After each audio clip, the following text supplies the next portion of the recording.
Hi, I'm Kevin Harrington, an original shark from Shark Tank. Ultimate Bundles connects you with the best teachers online.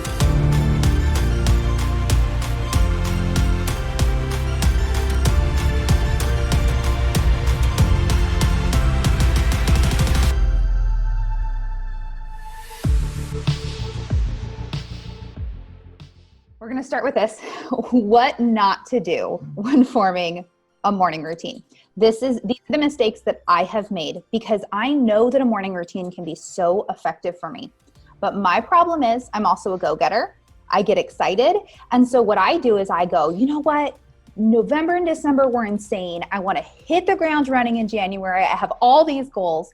So I come up with this really elaborate morning routine because I see what other people do and I'm like, yeah, I want that and that and that. So all of a sudden my morning routine blooms into this gigantic thing that's an hour and a half long that I'm going to do all these things, which if I could pull it off would be absolutely amazing, but it's not realistic. And so I fail typically day one, maybe day two. And then it's like, okay, I can't do a morning routine. This isn't working. I try to cram in all the things at once and it just makes it really difficult. So don't do that. We're starting off simple. We're starting off easy. We're starting off slow. Don't try to cram in all the things at once. The second thing is that a morning routine isn't magic. This is not some like magical thing that's just going to come together and you're like, I'm doing a morning routine. And then it's just like magic from here on out. It takes work. It takes intentionality. And guess what? You may have a week of doing it flawlessly and then you're going to fail tomorrow. That's okay. A big part of what we're talking about is giving yourself grace. There's so many of us who have varying work schedules. There's those of us who have little kids who are waking up at night. There's those of us who are taking care of, or we have chronic illnesses, or we're taking care of someone with a chronic illness. All of that equates to schedules that we can't always control, things that are out of our control. Your morning routine is not always going to work well. And so when it doesn't work well, guess what? Tomorrow is a new day. This is what a lot of us need this reminder of, is a good morning routine is amazing, but a good morning routine really starts the night before. So if we can set ourselves up well the night before, that's going to really help with our next morning routine. So if you struggle, if you are not a morning person, if you struggle to get out of bed, then the morning routine is probably where you want to start in this process. You want to back up to that evening routine and work on that first. So the good morning routine starts that night before. So this is what I do. If I wake up in the morning to a really cluttered kitchen, if like there's like dishes everywhere, if I can't even find a coffee cup, it doesn't start my brain off in a great way. So for me, when I found that a good evening routine is like 15 minutes, I'm going to clear off counters, I'm going to load the dishwasher, like simple stuff. I'm not going to spend an hour, but I'm going to just make sure that it feels clean and simple so that when I wake up in the morning, it feels refreshing. So for me, that's an important part. I also will look over my priorities and to-do lists for the morning just to make sure, like I'll just glance over them, make sure I know what I need to get done first thing in the morning, what our schedule, do we need to be out the door by 8 a.m. Just make sure I'm not forgetting anything because it's super easy to do. And then I want to end the night with something relaxing.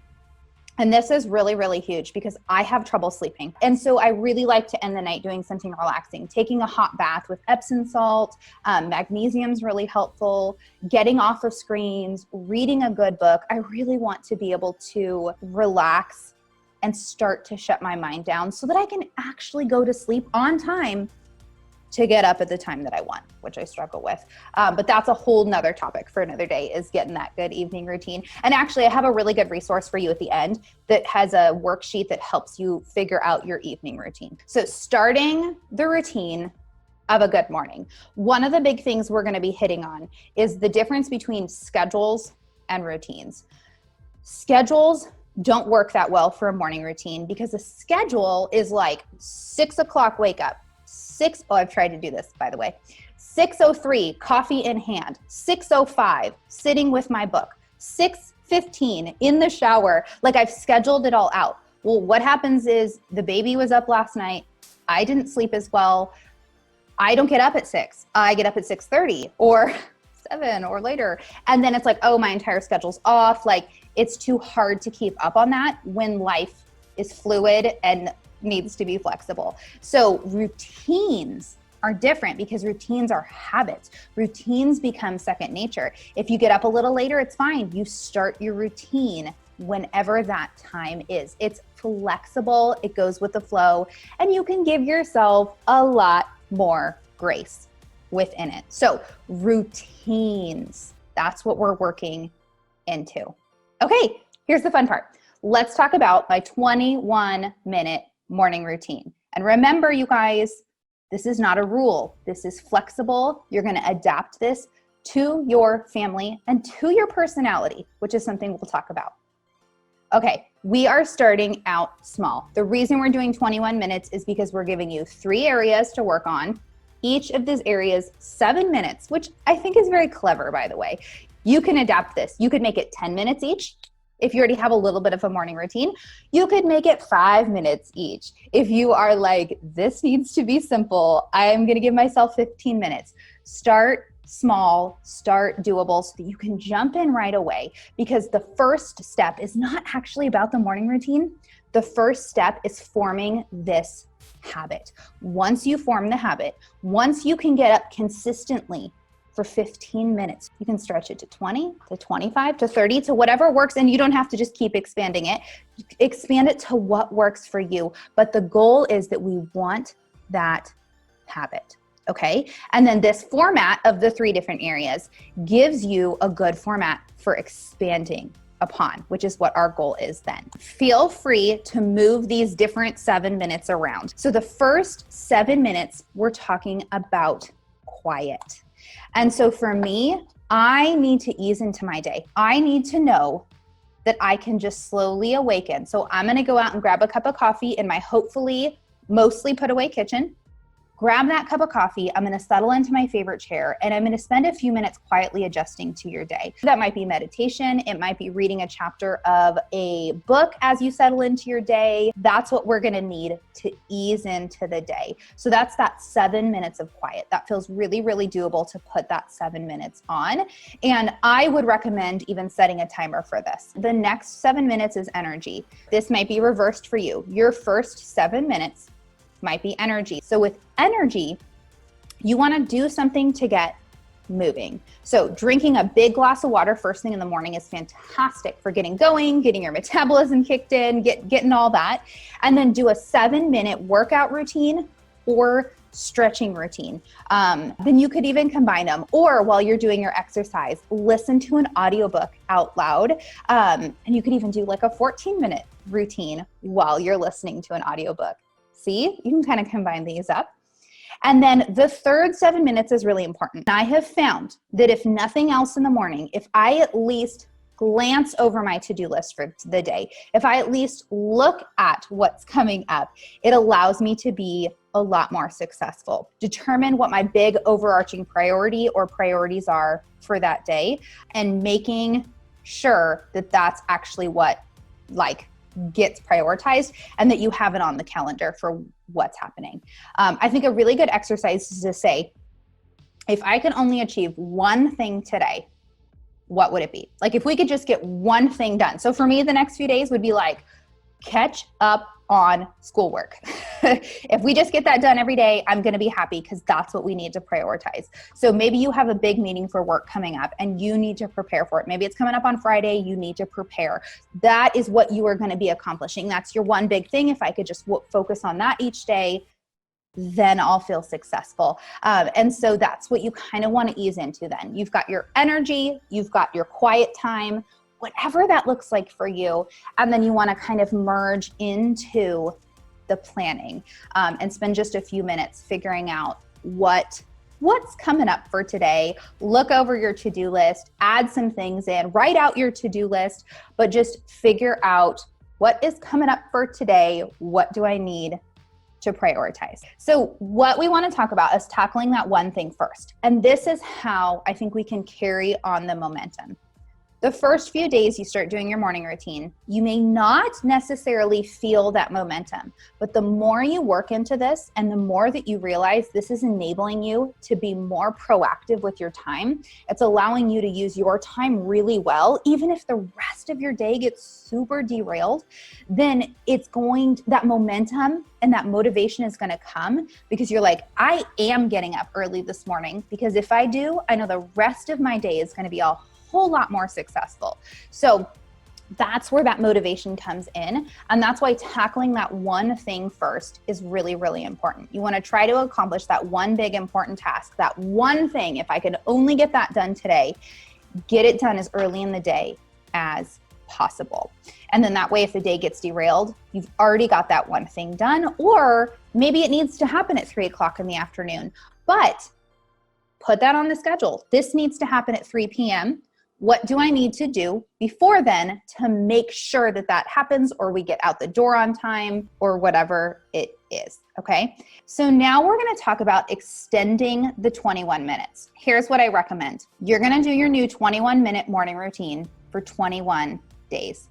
You like how I used both of those numbers? I thought it was clever. But I think that's really helpful. That's 3 solid weeks of giving yourself this 21 minutes. If you fail a day or two, nobody knows, you guys. Give yourself grace, pick up tomorrow, okay? Then you're gonna pick one of the 3 areas, quiet, energy, and planning, and you're gonna expound on one of those, okay? That you're going to work on. And the key to expanding your morning routine is that you wanna keep growing it slowly. So you're gonna choose one of the areas to expand first, do it for 21 days, so you've expanded it a little bit. Do that for 21 days until it's a really solid habit. So if you want to expand your quiet time first, then I think what you could do is, if you want to add in 7 more minutes, you want to make your quiet time 14 minutes long, then you're going to add in a few minutes of journaling. So you're going to do still your 7 minutes of, let's say, reading or prayer time or meditation. Then you're going to go into 7 minutes of journaling. So for me, I love easing in with some reading, but maybe you want to ease in with some journaling. Like, that's very active and it's getting your brain engaged and you're interacting with it more. So maybe that looks like adding in either a longer reading program or adding in those 7 minutes of journaling. If you want to expand on your exercise routine, then you can just double your exercise routine or pick up an actual workout that's 20 minutes long. There's so many good 20-minute workout routines out there. Pick up a 20-minute workout routine, add that in, that you now do this actual program that's 20 minutes, expand that one area. If you're going to expand your planning a little bit, then I would move from just planning out your day to actually tackling your first task of the day. So maybe that's, you need to get, like, as a blogger myself, that might mean I'm going to get this blog post written and published right now instead of waiting until the afternoon when I have no energy and I feel stressed. I'm going to get that out right now. I'm going to tackle that work project. I don't have to worry about it the rest of the day. You know, it could be so many different areas. Start doing some of that stuff that you need to start getting set up, whatever that is. Then you're expanding the planning into actually getting a few of those things done. If you're struggling to implement this, if you're struggling with your morning routine, you need to focus on getting better sleep. This is the absolute number one biggest thing that I struggle with. Once I'm up, I can use my time well, usually, but I don't get up. That is the struggle. So for me, that's getting to bed earlier. That's getting better quality sleep, and making sure that I can focus on that as much as it's in my control, because there's a lot of things with the family that are not in my control, kids waking up and things like that. But I struggle with going to bed at a good time. I want to be productive at night, but it hurts me then the next day. So really focusing on that is really what I need to do. That's my personal struggle. So I'm going to give you some encouragement in that. Okay, a little bit of a planning tip is that each day when you look at a new page on your planner, when you're sitting down to go through that, carry over or cross out each to-do list item from the day before. This is life-changing, you guys. This is why I put this in here. What I've started doing is training myself to be more realistic in this. So what I do, and this was painful at first because I wasn't good at it.